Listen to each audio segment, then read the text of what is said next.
Good morning all of you. आज हम पढ़ेंगे वेटनरी फिजियोलॉजी में डाइजेस्टिव सिस्टम के नेक्स्ट पार्ट को, जिसके अंदर हम गैस्ट्रिक ग्लैंड के बारे में पढ़ेंगे। गैस्ट्रिक ग्लैंड के बारे में आज हम डिटेल में पढ़ेंगे। गैस्ट्रिक ग्लैंड हमने देखा था कि जो स्टमक है, स्टमक के अलग अलग पार्ट हैं। जो पार्ट हैं कार्डियक, फंडस, बॉडी और पाइलोरिक, जो बेसिकली हमने इसको डिवाइड किया था। ये जैसे ये पार्ट है जहाँ पर ईसोफेगस जो है अटैच होती है किससे, स्टमक से, उस पार्ट को हमने बोला था ये पार्ट है कार्डिया। उस पार्ट को हमने बोला था ये पार्ट है कार्डिया। जो ऊपर का पार्ट है ये इसको बोला गया था ये फंडस है। जो रेस्ट पार्ट है उसको बॉडी बोला गया था। जो पार्ट ड्यूडिनम या इंटेस्टाइन से अटैच होता है उसको पाइलोरस बोला गया था। ठीक, तो यहाँ पर इनके सेक्शन के बेसिस पे, इनके पार्ट के बेसिस पे जो ग्लैंड कार्डिया पोर्शन में मिलती है उसको बोला गया ये कार्डियक ग्लैंड है। उसको बोला गया ये कार्डियक ग्लैंड है। जो ग्लैंड फंडस रीजन में मिलते हैं उनको बोला गया ये फंडिक ग्लैंड है। उनको बोला गया ये फंडिक ग्लैंड है। सेम जो यहाँ पर मिलते हैं इनको पाइलोरिक ग्लैंड मिलते हैं, पाइलोरिक ग्लैंड बोला गया। और ये बॉडी के अंदर जो ग्लैंड मिलते हैं उनको सिंपल फंडिक मतलब सिंपल ग्लैंड बोलते हैं कि ये स्टमक की ग्लैंड है, गैस्ट्रिक ग्लैंड है। ठीक, अब जो कार्डिक ग्लैंड हैं उनकी सबकी अलग अलग खासियत है। जो कार्डिक ग्लैंड है वो म्यूकस सिक्रेट करती है, ओनली म्यूकस सिक्रेट करती है। म्यूकस क्या है? म्यूकस भाई ये चिपचिपा पदार्थ होता है। म्यूकस का काम क्या है? आपको सभी को पता है कि स्टमक के अंदर होती है एसिड। एसिड कौन सी होती है? HCl। ठीक, उस चीज़ से प्रिवेंट करता है क्योंकि एसिड वही है स्ट्रॉन्ग एसिड, HCl है स्ट्रॉन्ग एसिड। अगर हम भी हाथ लगाएंगे HCl को तो हाथ हमारा जल जाता है। तो इतनी स्ट्रॉन्ग एसिड है तो ये तो खुद के पेट को ही, खुद की ग्लैंड को ही जला देगी। उस चीज़ को प्रिवेंट करता है म्यूकस। ठीक, तो यहाँ पर जो कार्डियक ग्लैंड है वो म्यूकस सिक्रेट करते हैं, ओनली म्यूकस सिक्रेट करते हैं। जो फंडिक ग्लैंड हैं वो जो हैं HCl, रेनिन और पेप्सिन तीनों चीज सिक्रेट करते हैं।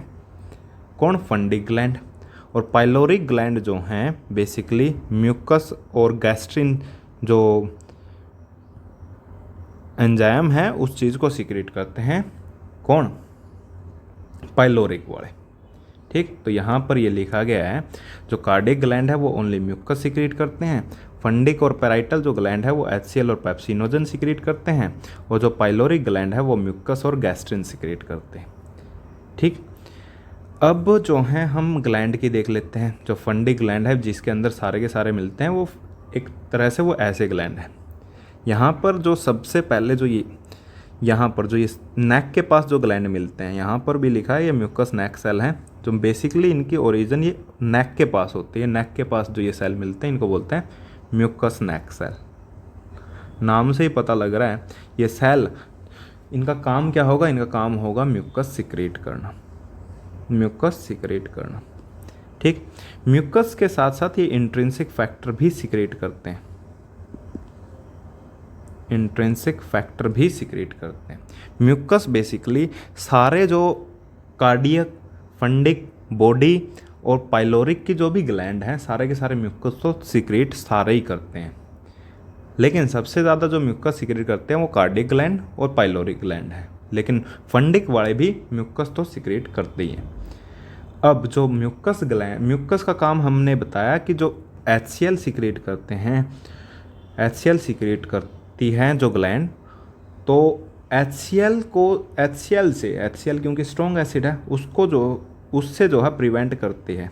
यानी ये म्यूकस क्या करेगी? मान लियो कि आपको पता है जो पेराइटल और ऑक्जेंटिक सेल हैं ये HCl सिक्रेट करती हैं। HCl सिक्रेट करेगी, ये जो हैं म्यूकस एक लेयर सी बना देते हैं यहाँ पर, जिसकी वजह से HCl जो है यहाँ पर सीधा एक्ट नहीं कर पाता, सीधा जो है इनको यहाँ पर खुद की ग्लैंड पर एक्ट नहीं कर पाता। तो ये HCl से प्रिवेंट करता म्यूकस। तो सर इंट्रिंसिक फैक्टर का क्या काम है? इंट्रिंसिक फैक्टर का काम है विटामिन जो B12 है उसकी एब्जॉर्प्शन करवाना, उसकी एब्जॉर्प्शन करवाना। सर विटामिन B12 एब्जॉर्ब नहीं हुई तो क्या होगा? विटामिन B12 एब्जॉर्ब नहीं हुई क्यों? तो क्योंकि विटामिन B12 आरबीसी के फॉर्मेशन के लिए इम्पोर्टेंट है, यानी इरिथ्रोपोइसिस के लिए इम्पोर्टेंट है।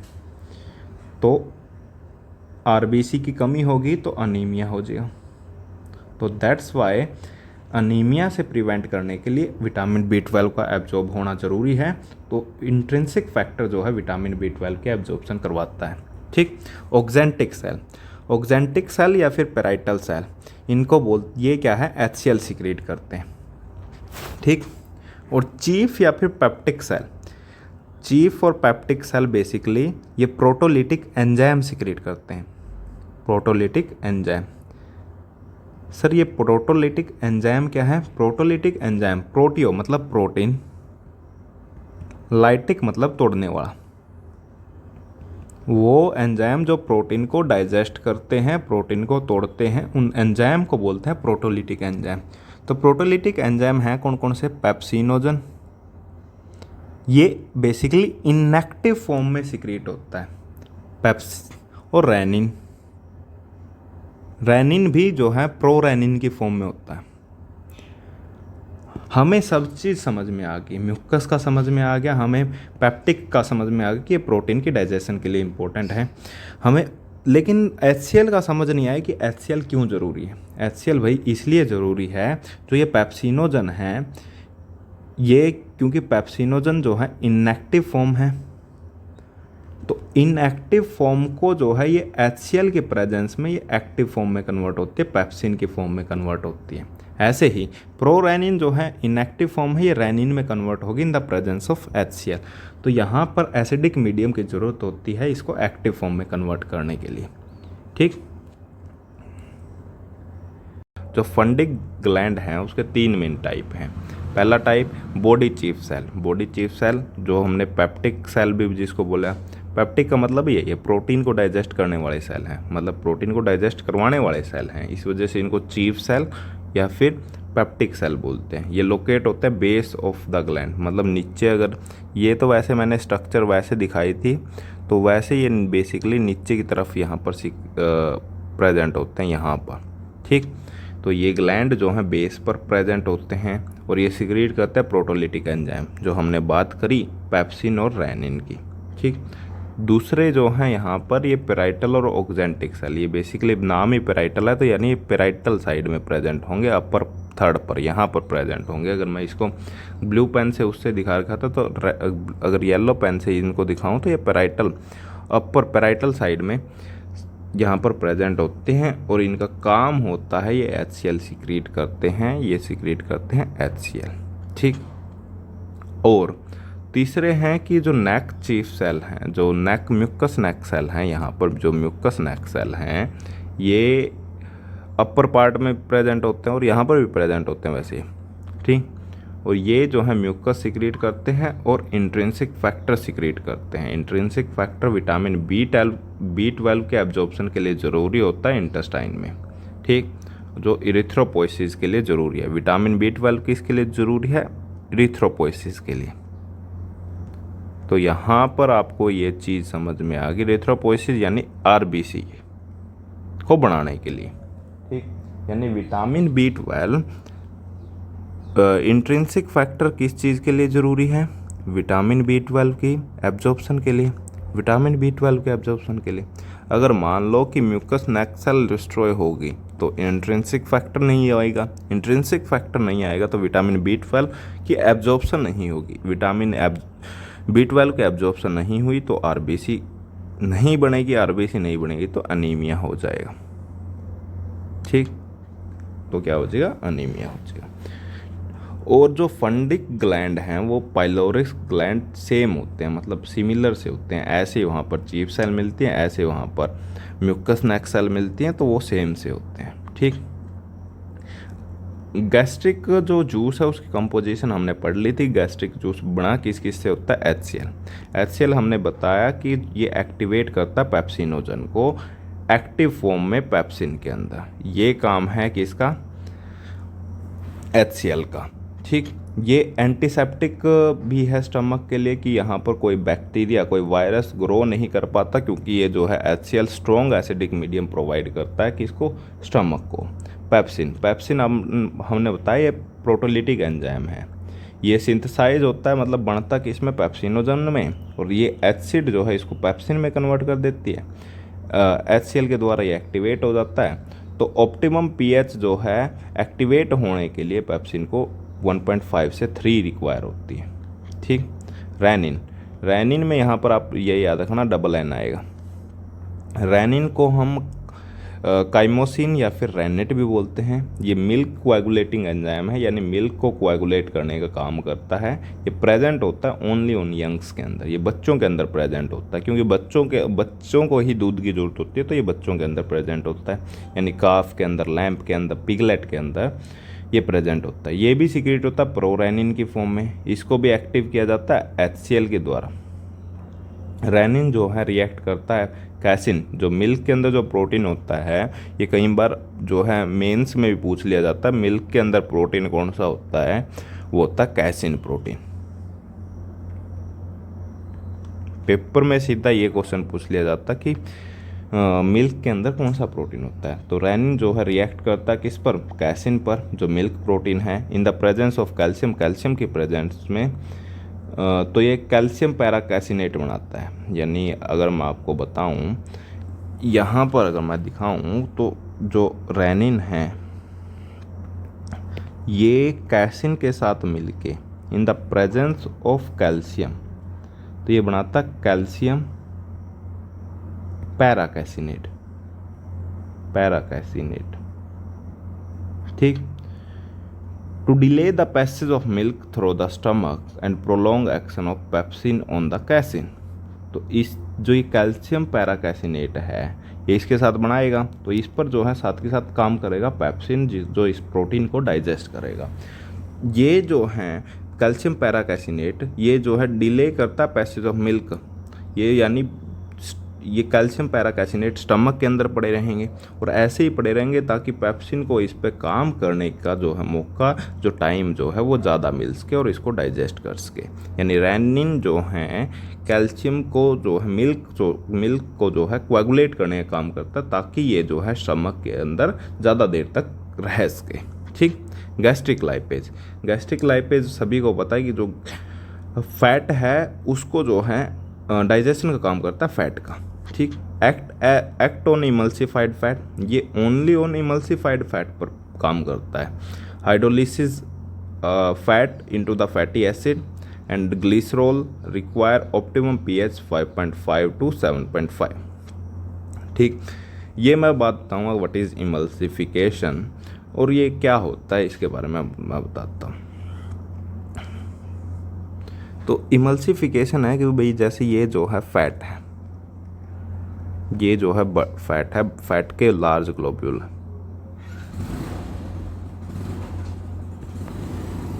यहाँ पर है बाइल, ये है बाइल।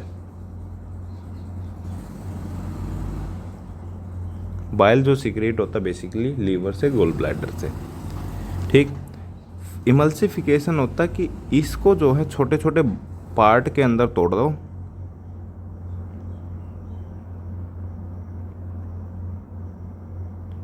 कौन तोड़ता है इसको, बाइल। तो बाइल जो है ये बाइल है, तो बाइल जो है फैट की इमल्सिफिकेशन का काम करता है। ये हमें तोड़ना क्यों है भाई, देखो वैसे तो क्या है कि कोई भी मान लो गैस्ट्रिक लाइपेज ही है, गैस्ट्रिक लाइपेज इसको यहाँ पर काम करता, अब उसको जो है हर जगह उसको काम करने के लिए उसको जो है जगह सरफेस एरिया जो है उसको ज़्यादा मिल गया, यानी इमल्सिफिकेशन से बेसिकली सरफेस एरिया इंक्रीज हो रहा है। ठीक।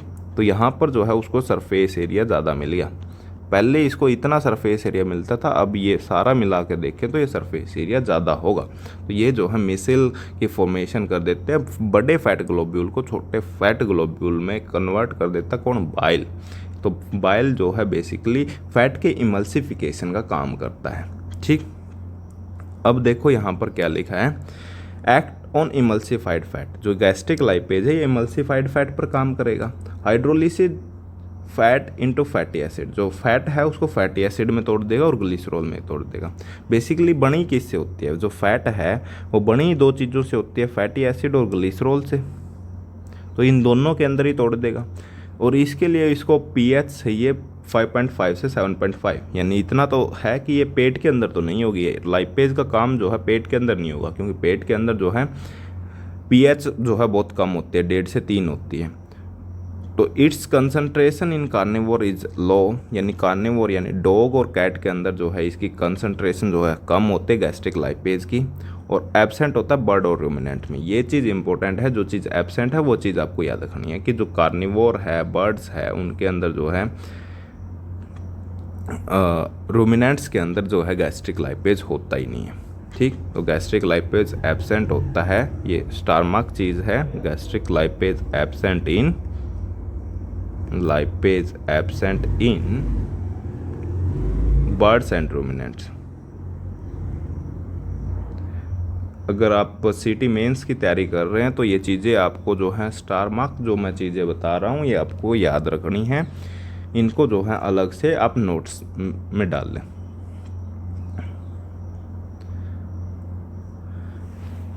अब ये बोल रहा है कि मैन और हॉर्स के अंदर, यानी आदमी और घोड़ों के अंदर जो गैस्ट्रिक जूस है वो कंटिन्यूअस है, वो सिक्रीट होता ही रहता है, होता ही रहता है। बट जो डॉग और कैट है उसमें है कि सिक्रीट हुआ, फिर कुछ देर के लिए नहीं होगा, मतलब कुछ टाइम के लिए पोज आएगा, वहाँ पर बंद हो जाएगा, फिर सिक्रीट होगा, फिर कुछ टाइम के लिए पोज होगा। यानी जो डॉग और कैट है वहाँ पर इंटरमिटेंट होता है। ठीक, जो रेट ऑफ सिक्रीशन है वो फीड इनटेक पर डिपेंड करता है बेसिकली। मान लो हमने कुछ खाना खाया, ये जो है पेट मैंने बनाया, कुछ खाना खाया तो ये पेट भर जाएगा, पेट भरेगा तो यहाँ की जो ये चीज़ें हैं, ये चीज़ जो है थोड़ी सी